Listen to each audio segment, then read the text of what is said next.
Orang yang makin kuat iman, jadi makin banyak memikirkan akhirat.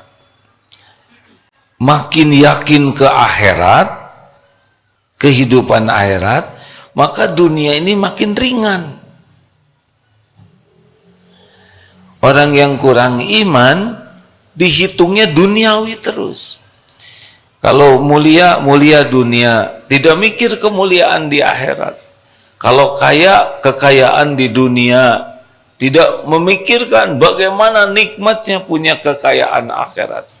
Kalau rumah, yang dipikirkan rumah di dunia, tidak berpikir di akhirat dia akan punya rumah atau tidak. Nah, orang yang kuat iman, mikir akhirat terus. Dan berdampak pada pengeluarannya. Kalau orang yang kurang iman, pasti senang ngumpul-ngumpul. Bagi yang sudah yakin kepada akhirat, yakin dengan janji jaminan Allah, mana qasat shadaqatun min mal, tidak akan berkurang harta dengan sedekah, sudah tidak ada beratnya. Jadi berubah dari yang senang ngumpul-ngumpul terus menjadi senang berinfak. Ini tergantung tingkat iman. Jadi kalau imannya kurang, pelit dia. Imannya kuat, dermawan dia. Tidak punya rumah, banyak yang stres. Karena memang dunia terus. Bukan tidak boleh punya rumah, sok aja, ya. Nah, kalau dikasih pasti dapat, nggak dikasih nggak dapat oleh Allah, ya. Tapi bagi orang yang pikirannya akhirat, justru yang dipikirkan itu rumah di akhirat. Lebih senang. Ada yang mau jual aset demi bikin masjid. Rumahnya sederhana, targetnya istana di sorga. Itu pasti karena iman. Dihina. Dihina itu menyakitkan bagi pecinta dunia. Pecinta akhirat dihina tidak menyakitkan. Bahkan itu jadi penggugur dosa. Coba, pujian-pujian itu kan di dunia saja, benar? Makanya orang-orang yang banyak sakit hati itu biasanya pecinta dunia. Kalau pecinta akhirat, apa sih? Penghinaan orang tuh apa sih? Tidak ada apa-apanya sama sekali. Coba saudara menghina ke saya, awas ya. Nah, saudara-saudara menghina, enggak kan apa-apa. Rezeki saya tidak berkurang dengan penghinaan, kemuliaan tidak berkurang, malah jadi penggugur dosa, jadi tambah pahala kalau hitungannya akhirat. Jadi yang banyak-banyak jengkel, sakit hati, kecewa dengan ya tetek bengek duniawi ini, karena memang tidak mikir balasan akhirat. Makanya salah satu di antara ciri ikhlas adalah mencari pahala akhirat. Dan itu hanya orang yang yakin.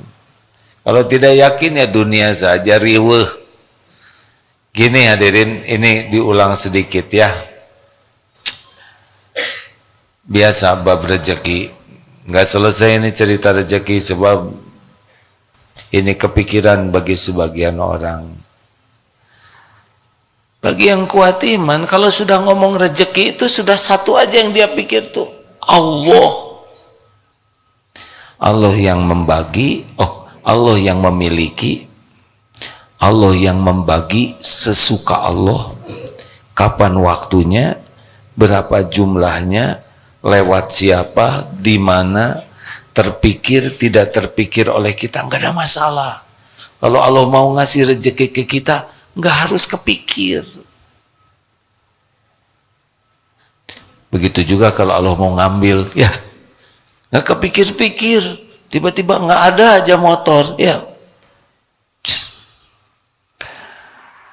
Tidak ada kan yang merencanakan motor kecuri? Tidak kepikir-pikir, tiba-tiba ketabrak, na'udzubillah. Masuk rumah sakit, biayanya mahal. Kalau Allah mau ngambil, sesuka Allah, kapan dikasih, kapan ditahan, kapan diambil, kapan dilapangkan, kapan disempitkan. Itu tidak ada kaitan dengan kita pinter, tidak. Suka-suka Allah sepenuhnya. Makanya bagi orang yang yakin kepada dengan iman itu semuanya jadi pahala. Dagang, untung, tidak untung sama. Sama-sama ladang amal. Bagi yang hitungannya pahala.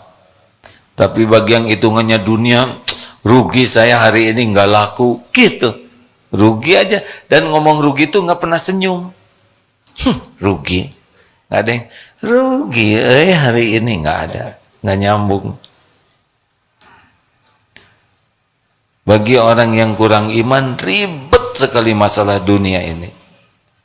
Bagi orang yang kuat iman, dikasih syukur, ditahan sabar, diambil ridho. Semuanya jadi kebaikan. Gimana besok lusa? Besok lusa sama dengan sekarang dan yang lalu. Samanya apa? Sama-sama yang ngebagikannya adalah Allah. Nih, di Darul Tauhid sedang musim mutasi atau mutilasi ada nih? Musim mutasi. Kenapa pakai deg-degan segala? Biasa we, ya nggak? Ditaruh jabatan di mana aja terserah Allah. Yang penting jadi amal soleh. Tapi bagi pecinta dunia, aduh takut bonus berkurang, gaji berkurang, takut penghormatan berkurang. Karena memang dunia dan itu melelahkan. Bagi yang yakin ke Allah, gak apa-apa. Yang penting jadi ibadah. Oh, enak betul. Makanya iman seseorang itu merubah paradigma hidupnya. Apalagi kalau iman seseorang makin kuat, banyak ingat mati. Jadi berkejaran dengan kematian itu. Karena tahu mati ini pasti matinya, tapi waktunya tidak tahu. Dan setiap saat 1001 jalan menuju kematian. Apa saudara pikir pulang ke rumah pasti hidup? Berapa banyak yang pulang kantor meninggal? Mau dharma wisata, dadah, bersenang-senang, pakai baju, bawa segala macam. Kemarin 11 tuh. Tidak pernah terbayang mobil akan blong remnya. Apa direncanakan oleh supir? Tidak. Yang punya mobil merencanakan rem blong? Enggak. Tidak ada yang nyangka pertemuan dengan anak itu yang terakhir kalinya. Masih ingat cerita kemarin yang naik motor moge? Tidak terbayang. Naik moge itu menuju tempat kematiannya. Makanya orang yang kuat iman cirinya adalah banyak ingat mati. Karena tidak mau gagal. Mati su'ul khotimah. Ayo cek. Sudah beli belum pakaian terakhir? Biar ajalah yang nyediain orang lain. Nyusahin orang. Belilah. Tapi saya juga hadiah deng. Pakaian terakhir. Tapi kalau saudara mau pakai duluan boleh. Apalagi kalau orang sudah makin kuat iman yang bisa merubah seperti yang tadi dikatakan ya. Kalau orang kuat iman itu jadi jauh lebih sabar. Sabar karena tahu tiap kejadian terjadi dengan izin Allah, dan tiap kejadian yang Allah izinkan bagi orang beriman pasti baik. Walaupun tidak cocok menurut keinginan kita, enggak apa-apa. Pasti baik kok.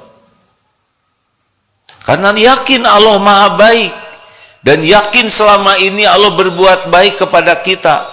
Dan yakin sampai kapanpun Allah Maha baik.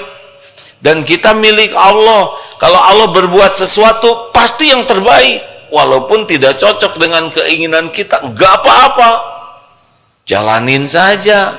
Udah diukur kok oleh Allah. Tapi orang yang tidak kuat iman, waduh, ngegarapak kalau bahasa Sunda tahu. Ngegarapak itu apa? Menggeruduk.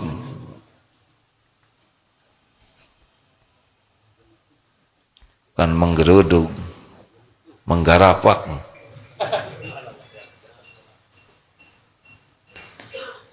Emang ada kejadian yang terjadi tanpa izin Allah? Tidak ada. Karena enggak yakin ke Allah, jadi enggak yakin kejadian itu izin Allah. Tapi kalau sudah yakin ke Allah, enggak ada sekecil apapun musibah kecuali dengan izin Allah. Kena jarum pentul, izin Allah bukan? Kan? Enggak mungkin, cowos enggak mungkin tanpa izin Allah. Semuanya. Kesandung, izin Allah bukan? Keselak, izin Allah bukan? Semuanya. Jadinya orang itu yang yakin ke Allah tuh kalau ada kejadian tuh ridho. Saya milik Allah. Mau diapain saja oleh pemiliknya ya nggak apa-apa. Tapi pemilik diri ini Allah yang maha baik, yang tidak pernah sekejap pun berbuat jelek. Dan selama ini pun selalu memberikan yang terbaik. Terima. Orang yang nyangkanya, wah kamu sabar bener, padahal mah kita yakin ini Allah lagi melakukan yang terbaik buat kita. Gimana kalau nggak cocok dengan keinginan kita? Apalah keinginan kita menafsu, bener? Ngelamar kerja, udah istiqoroh, ditolak. Yang stres mah yang menganggap keinginannya lebih baik. Melamar seorang akhwat, ternyata dia menerima teman kita yang oh, pernah kejadian duaan, ini asli hadirin. Yang ini melamar, diantar oleh temennya, ternyata yang ditaksi terus yang nganter. Coba itu hadirin, kalau nggak pakai iman menyeseknya ya nggak, mana ya tes. Tapi kalau yakin yang ngatur jodoh Allah, gimana? Kalau emang jodoh dia, tapi kan dia nganter, enggak, yang aslinya kita nganter dia, hanya perasaan kita aja kita yang dia antar. Oh, ya Allah, mani kayak gini ngaturnya atulah, nggak boleh gitu, terima we. Hadirin, tiap di antara kita, dengar baik-baik ya, punya kapling takdir masing-masing. Ini walau adik kakak seibu sebapak beda-beda. Dan satu lagi, dan perjalanan hidup ini punya episode yang berbeda. Enggak ada yang bisa keduga episode kita. Betul? Biarin aja, itu mah urusan Allah. Urusan kita mah belajar dengan niat ikhlas, amalkan dengan niat ikhlas, yang Allah suka lakukan, yang Allah tidak suka tinggalkan. Nah gitu we, anteng ya. Nggak usah mengurus apa yang menjadi urusan Allah. Urusan kita adalah apa yang Allah suruh, ya itulah. Allah nyuruh ikhlas, berusaha ikhlas. Allah nyuruh ini, kalau kita tergelincir, cuma empat ya. Satu, diberi nikmat, terus apa yang menjadi baik? Syukur. Allah ngasih musibah, bagaimana? Sabar. Kalau berbuat baik, apa? Ikhlas. Kalau tergelincir,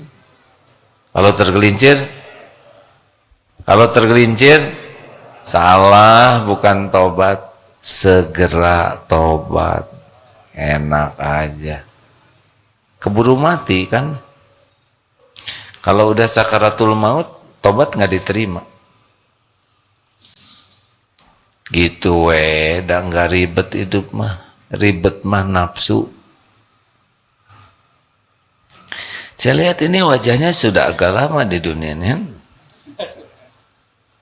Biasa ya kan? Ngalir kejadian teh nggak diduga nih. Saya juga akan ada kalau hidup nih sore nggak keduga. Tadinya mau ada ini ada itu rencana tapi jarang cocok. Kemarin juga hari Rabu katanya menjelang ceramah datang aja setengah jam lebih awal karena mau diajak makan dulu baru nggak makan. Ternyata makan snack hadirin. Hei, tahu makan ular? Snack. Ternyata makanan kecil. Nah, nggak apa-apa, ridho. Mungkin ada yang nanya, jadi gimana sih sekarang prioritas apa gitu hati yang harus penting supaya bahagia? Di antara semua ini mana yang paling prioritas? Yang bisa paling cepat menguatkan iman kita. Oh, orang yang imannya kuat mah anteng. Dalam hidup ini teh anteng. Al-mu'min bagaimana?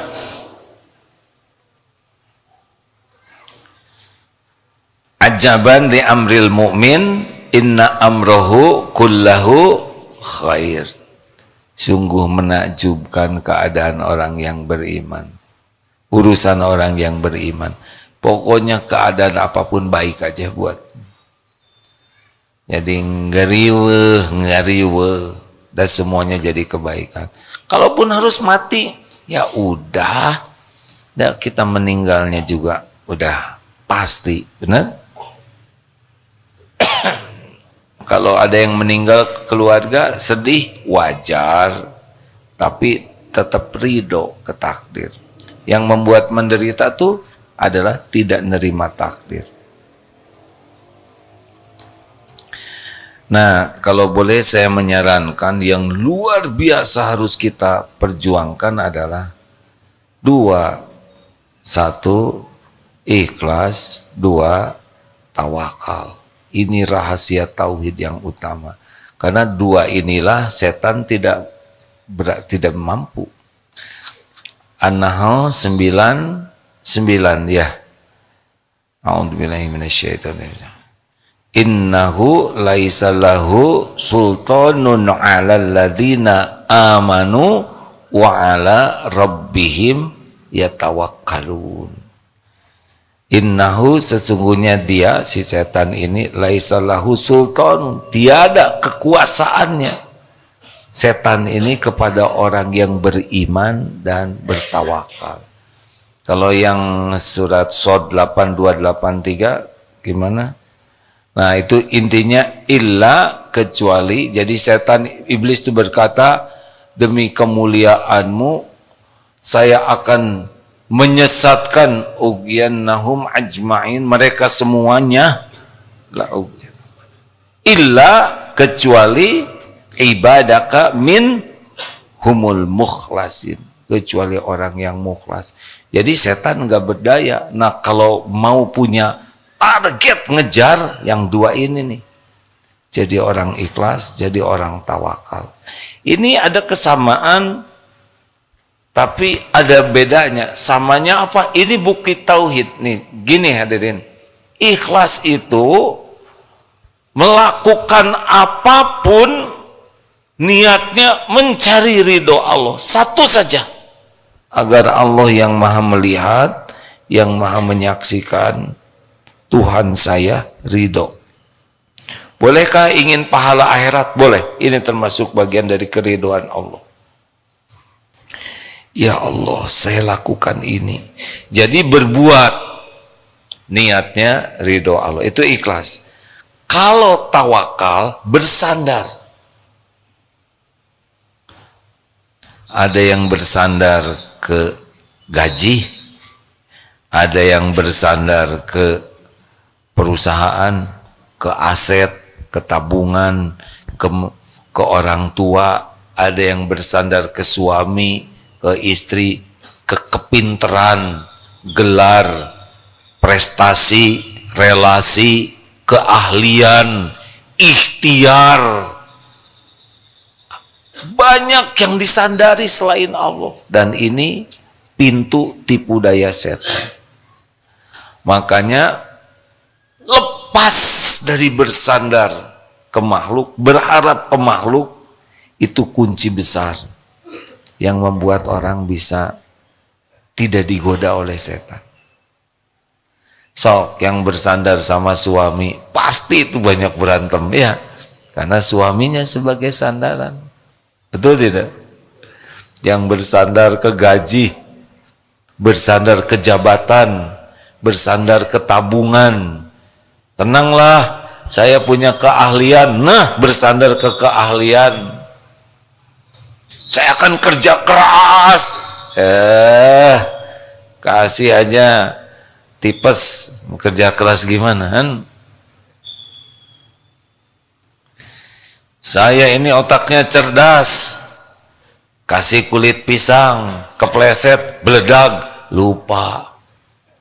Mudah bagi Allah. Sekejap yang bersandar ke siapapun diambil sandarannya. Pintu tipu daya setan yang membuat kita jadi berjarak ke Allah adalah tuh dua gerbangnya yang paling potensial. Ingin cari kedudukan di hati makhluk, ingin dinilai, dipuji, diakui, dihormati, dicintai, dibalas budii. Itu udah mulai masalah tuh hidup kita. Dan yang kedua, bersandar, merasa aman dengan selain Allah. Ini yang bisa bikin kita banyak error dalam hidup ini.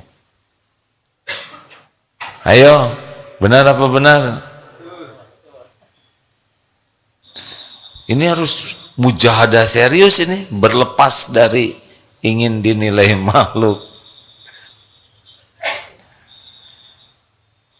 Rambut lelaki ya makin gomplok, tahu gomplok? Makin bagus, itu makin repot ngurusnya, benar? Nyisirnya. Belum lagi kalau mau sujud gitu. Tapi kalau kita buat simple, lebih ringkas, lebih gampang, betul tidak? Bukan berarti saudara harus gundul semua ya, tetapi bukan tidak boleh punya rambut. Pokoknya saudara rambutan itu takdir Allah. Tapi diperbudak rambut tidak. Saya kan pernah muda, ya udah nggak akan saya ceritakan. Udah dulu. Menderita. Kormod itu menderita. Sok mau rapi silahkan, mau panjang silahkan. Yang penting jangan diperbudak penilaian orang. Enak, betul? Akhwat, saya nggak mau ikut campur dunia perempuan. Akhwat, tetap ya. Yang paling centil deh, paling nelangsa. Beneran? Bukan tidak boleh punya penampilan rapi, proporsional. Tapi jangan rapi demi dinilai orang. Itu yang bikin capek tuh. Demi cari kedudukan, ingin kelihatan lebih putih, lebih mancung, lebih ini, lebih itu, nyiksa etate hadirin. Beneran. Menurut saya mah, sing urus badan agar Allah suka. Karena badan ini milik Allah. Jadi kalau kita diurus badan ini, dirawat, niatnya sebagai ibadah, bukan untuk kelihatan keren dalam pandangan orang. Tenang. Halo? Bolehkah ngecat rambut? Gini ya, kalau nggak tahu jawaban diam. Jangan memaksakan. Boleh ngecat rambut? Tergantung. Catnya cat apa dulu? Kalau ngecat rambut pakai cat tembok ya kan Terus warnanya apa? Boleh-boleh saja ngecat janggut. Yang tidak boleh pakai warna hitam. Tapi udah dicat juga yang tumbuh lagi teh yang asli, ya nggak? Masa kita harus ngecat terus-terusan? Tapi kalau mau dicat sok aja, tapi jangan demi penilaian orang. Capek, betul? Mau beli ini, beli itu, jangan demi penilaian orang. Saudara perlu manfaat, beli kalau ada uangnya. Kalau enggak bagaimana? Ya jangan beli. Ya, gampang pisan, aneh. Enggak usah maksa-maksain nyicil demi dianggap oleh orang punya. Mau apa? Enak, lepas dari cari kedudukan di hati orang, lepas dari ingin dipuji orang, lepas dari ingin diperlakukan spesial oleh orang. Silakan rasakan. Anteng hidup ini, ringan hidup ini. Nah, yang kedua, jangan bersandar. Jadi kalau mau berbuat baik, dengar ya, kita sekarang memperbaiki diri, bukan agar diakui kita udah jadi baik. Saya udah berusaha memperbaiki diri, kenapa masih nggak dihargai? Nggak ikhlas. Memperbaiki diri itu ibadah. Orang lain mau mengakui atau tidak, kita jadi berubah, nggak ada masalah, mangga. Mau percaya atau tidak ke abdi, mangga. Mau menghargai, mau tidak menghargai, monggo. Itu mah bukan kapling kita. Kapling kita melakukan agar yang menilai Allah ridho. Selesai, cukup. Nasehatin, misal anak, nasehatin istri, belum tentu mau dengar. Enggak ada masalah. Yang penting nasihatnya dengan niat ibadah, dengan cara terbaik. Sudah selesai di sana. Doakan dengan baik.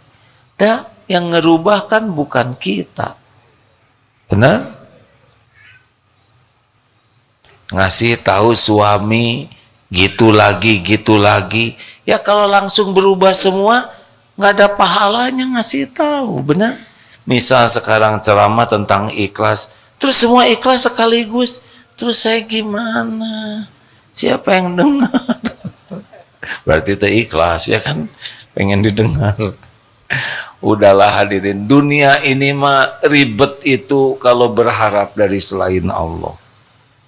Karena apa? Karena itu nafsu di sana dan setan mainnya di sana. Lihat aja, yang tersinggung, jengkel, udah pastilah ngarep-ngarepnya dari selain Allah. Nah, kalau mau mujahadah supaya penguat iman kita lebih cepat, coba mujahadah ini. Berlepas dari cari kedudukan di sisi hati makhluk dan berlepas dari bergantung, bersandar kepada siapapun apapun. Termasuk kemampuan diri, ya. Nggak boleh. Tenanglah, saya udah berpengalaman. Tos gitu teti soledat kecemplung, ya nggak? Hati-hati, jangan bersandar kepada keahlian.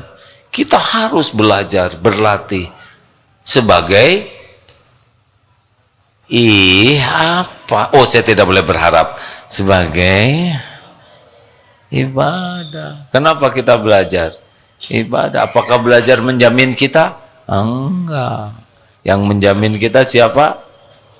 Berlatih bela diri apakah menjamin keselamatan? Enggak. Bersepeda menjamin kesehatan?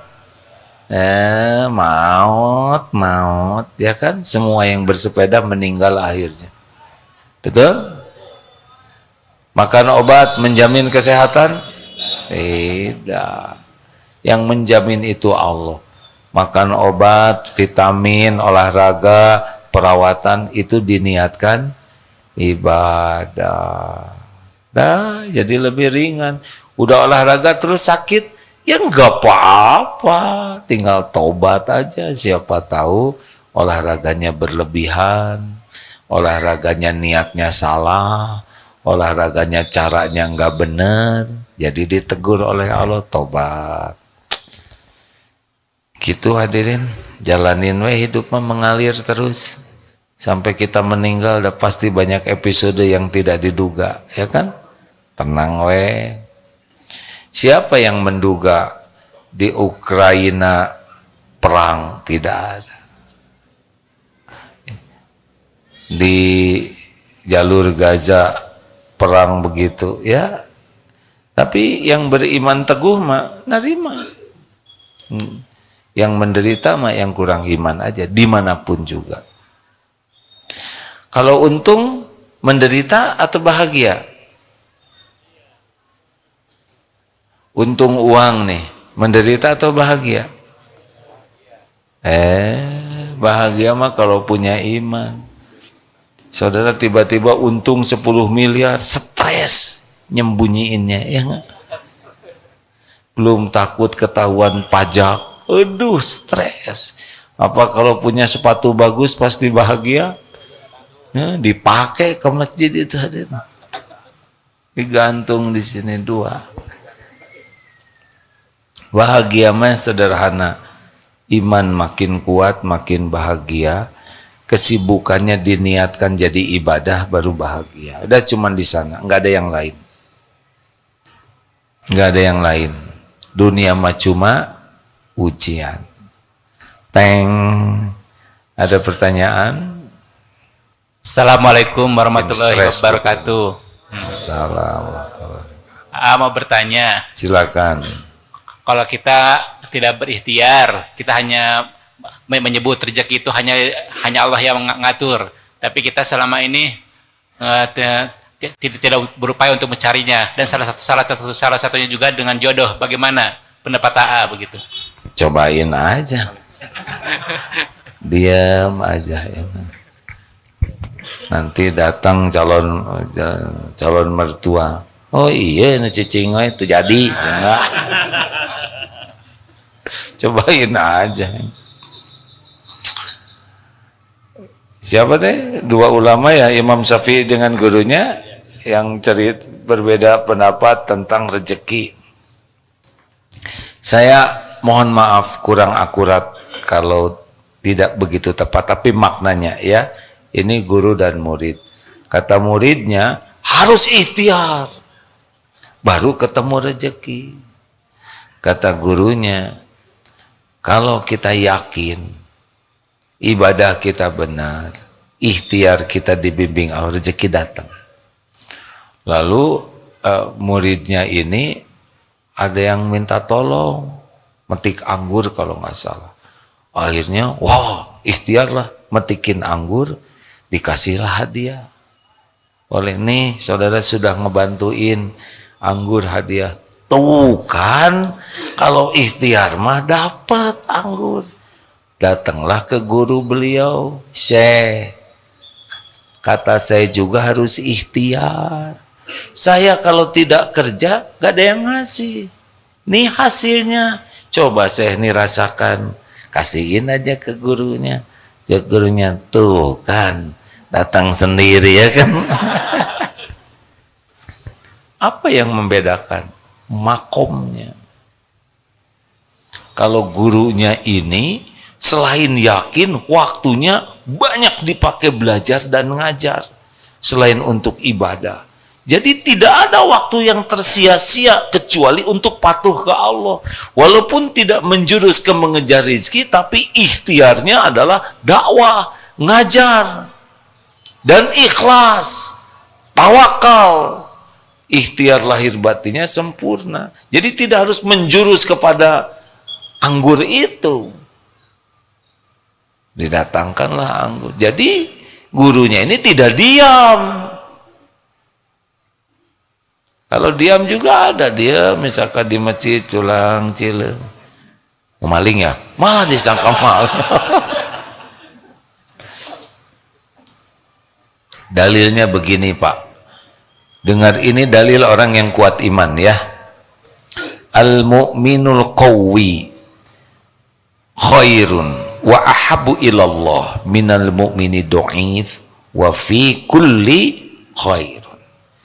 Mukmin yang kuat, di sana maksud kuat itu bukan kuat fisik, kuat imannya, lebih baik dan lebih dicintai Allah daripada mukmin yang lemah. Tapi dua-duanya ada kebaikan karena mukmin. Tapi makin kuat yakinnya, makin baik dalam segala hal dan makin dicintai Allah. Lihat lanjutan dalil ini ya. Ihris ala ma yanfa'uk wasta'in billah wala ta'jaz. Dengar ini dalilnya. Berantusiaslah, bersemangatlah, all outlah. Begitu tuh. Dengan apa-apa yang bermanfaat bagimu. Oh, belajar manfaat, kerja manfaat, kerja. Ikhtiar manfaat, wasta'in billah, dan mintalah tolong kepada Allah. Ini satu paket nih, kayak uang 2 lembar nggak bisa dipisah. Jadi kalau sibuk ikhtiar kurang doa, nggak cocok. Doa terus tidak pakai ikhtiar, padahal dia mampu, namanya malas ya. Wala ta'jaz, janganlah kamu lemah. Tuh perintahnya gitu. Semangat terus. Baru wa in asabaka syai'un fala taqul lau anni fa'altu kana kadza wa kada. Dan jika menimpamu sesuatu, jangan berkata seandainya begini, saya begitu. Gak boleh. Walakin qul qaddarullah wa ma sya'afal. Ini sudah takdir Allah. Allah berbuat apa yang dikehendaki. Fa innallahu taftahu amalai syaiton. Karena perkataan seandainya pada waktu itu membuka pintu daya setan. Bagaimana kalau sesudah itu terjadi? Ridho, tapi sesudah itu evaluasi. Mau bikin nasi jadi bubur, terima. Sambil ikhtiar jadi bubur ayam spesial. Udah itu dievaluasi. Apa nih hikmah takdir ini? Oh, kebanyakan air. Tolong tambah airnya. Nggak jelas nyuruhnya ke siapa. Teriak, tolong tambah airnya. Kedengaran oleh suami, ambil, tambah. Anak juga dengar, ambil, tambah. Ya nggak? Jadi bubur ya. Begitu. Mau nyobain, diam aja. Sok aja cobain. Kalau jodoh gimana? Jodoh itu wa min ayatihi an khalaqalakum min anfusikum azwaja litaskunu ilaiha wa ja'ala bainakum mawadah warahmah inna fi dzalika la ayatil liqaumi yatafakkarun. Jadi jodoh itu adalah tanda-tanda kebesaran Allah. Enggak selalu terprediksi, betul? Jodoh itu kumaha Allah. Ada yang dekat, enggak jadi, yang ada yang baru kenal, jadi. Anak di DT, jodohnya di Jerman, jauh. Di sini bukan balatak ya, bergelimpang, bukan bergelimpangan. Apa sih? Bermunculan. Santri banyak, tapi jodohnya jauh ke sana, Pak. Begitulah. Semuanya sebagai ujian. Begitu. Ujian. Saya mengalami banyak ujian. Benar-benar tidak terpikirkan, tapi yakin semuanya akan jadi kebaikan kalau disikapi dengan benar, ya. Jadi gimana Bapak mau jodoh yang mana? Itu tinggal lempar sapu tangan biru ke sana, ya enggak? Nanti ketangkep oleh ikhwan, jadi ikhwan yang jatuh cinta. Yang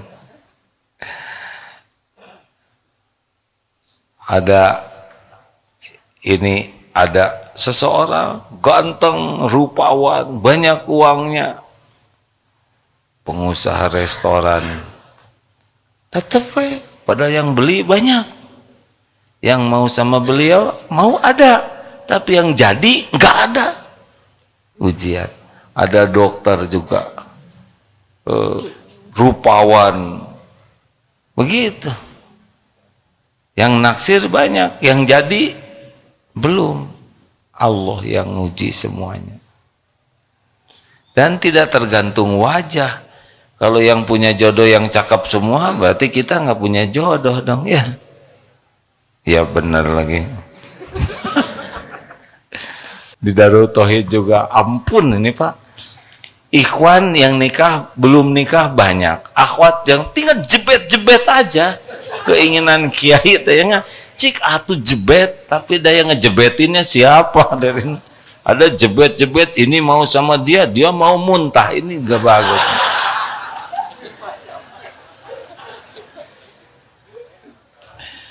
Yang bagus mah istiqoroh, terus ke Allah minta ditunjuki, ya. Silakan, ada lagi. Sing segera dapat Pak, ya mau. Tapi langkah ke sini sudah tepat, insya Allah. Ya. Jawaban ini membantu menenteramkan tidak? Kan? Kalau enggak ya, maksudnya bukan hanya membantu menenteramkan, tapi dengan jodohnya sekaligus. Ya, sok. Nanti di jalan atau nyegat di sana. Ya. Bismillahirrahmanirrahim.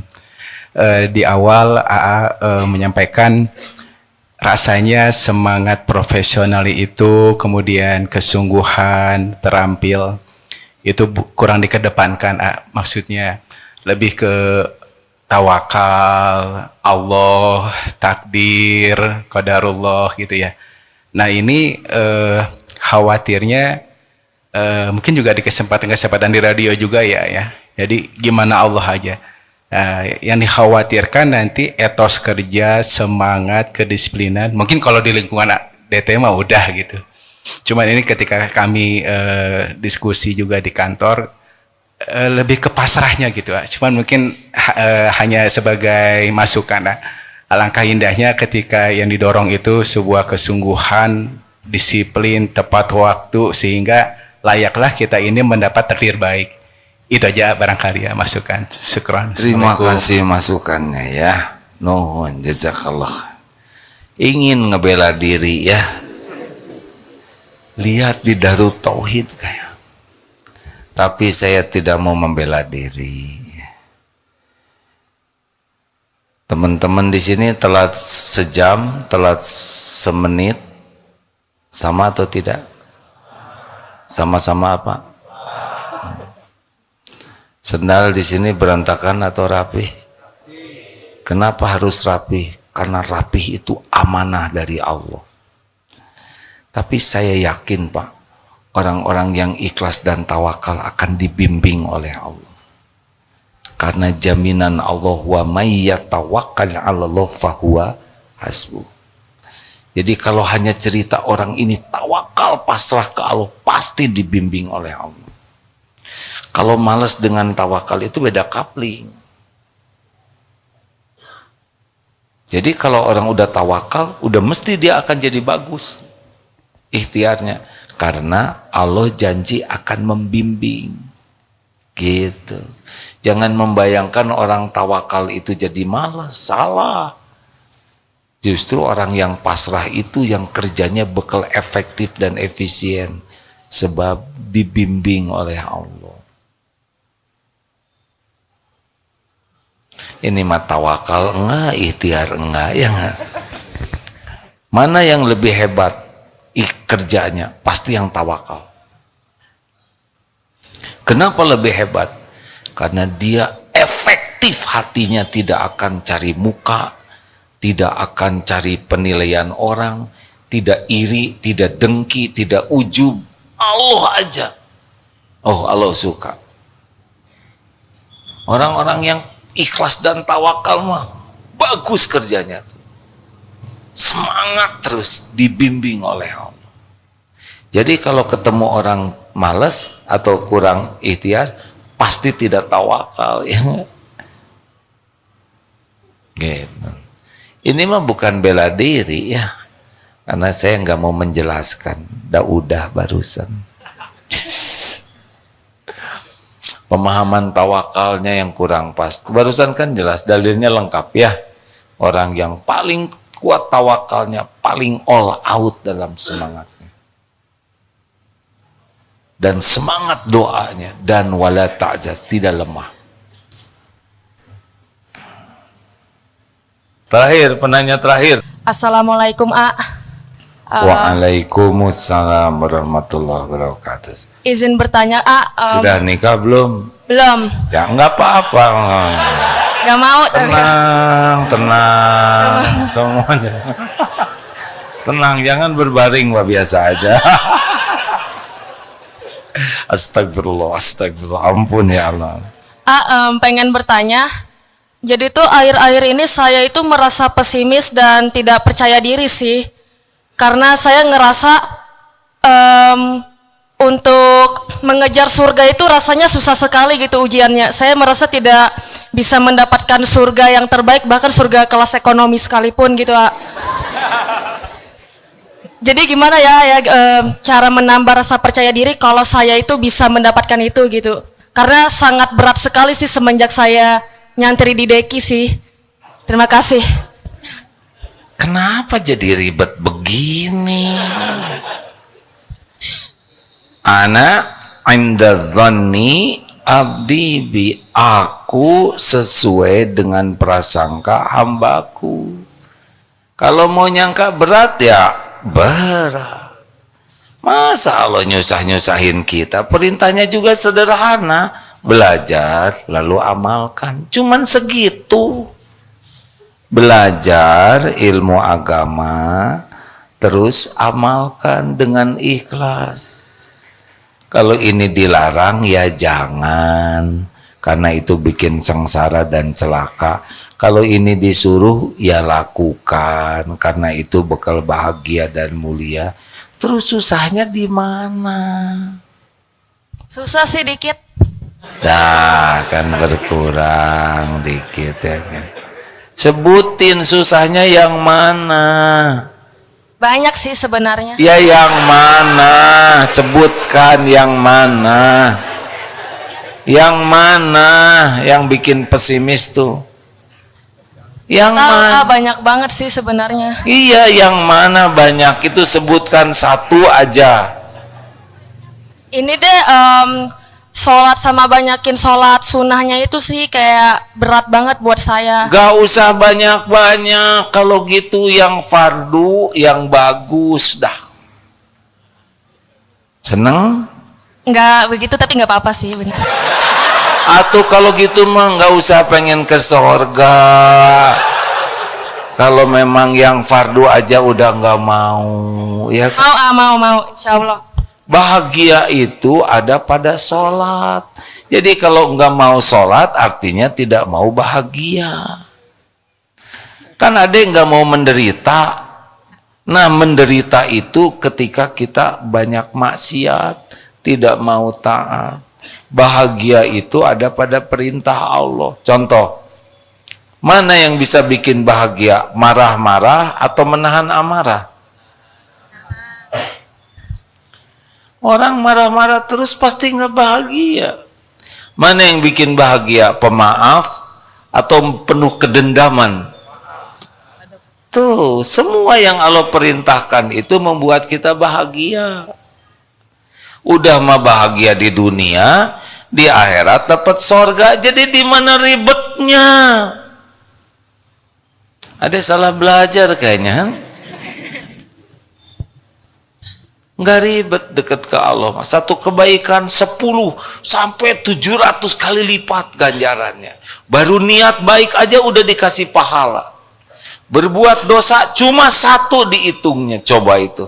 Di mana ribetnya? Ribet itu karena nggak pengen bahagia. Dah. Terima kasih, A. Dek, nanti terakhir ini yang nanya ya, Akang, karena udah rela berkorban ya. Silakan berikan mikrofonnya ke sana. Bismillahirrahmanirrahim. Assalamualaikum warahmatullahi wabarakatuh. Assalamualaikum warahmatullahi wabarakatuh. Izin bertanya, bagaimana cara agar setiap menjalani kegiatan selalu menjadi ibadah? Ulangi. Bagaimana cara agar setiap menjalani kegiatan selalu menjadi ibadah? Ya, cuma dua kuncinya, niatnya ikhlas, caranya benar. Apakah nyopet dengan ikhlas bisa jadi ibadah? Enggak bisa. Ya Allah, saya lakukan ini demi mencari keridhaan. Enggak mungkin. Pasti gagal itu. Kalau Allah sayang digagalkan. Dengar, Dek. Niat ya Allah, saya akan ngobrol dengan teman mencari ridhomu. Enggak akan mungkin omongannya jelek. Benar? Nah, orang itu jarang menyengajakan meluruskan niat. Biasanya lakukan saja. Padahal ngirim paket aja pasti alamatnya dulu, betul? Kayak mau nelpon, ujuk-ujuk bunyi ngomong. Nggak bisa, kita harus jelas dulu. Mau nelpon siapa? Tidak mungkin ujuk-ujuk ngomong, ya kan? Tapi ke Allah jarang itu meluruskan niat. Sibuknya cari kedudukan di hati makhluk. Kayak dagang. Sibuknya berbuat baik ke pembeli supaya dia beli. Kita berbuat baik ke pembeli karena amal soleh. Dia beli atau enggak terserah Allah. Yang penting kita melayani dengan baik. Ini diingatkan nih ke teman-teman di Darut Tauhid. Tidak usah kita muji-muji pesantren supaya orang daftar pesantren ke sini. Bukan itu. Urus santri yang udah daftar ke sini, layani dengan baik, bantu agar santri ini bisa berubah menjadi lebih baik.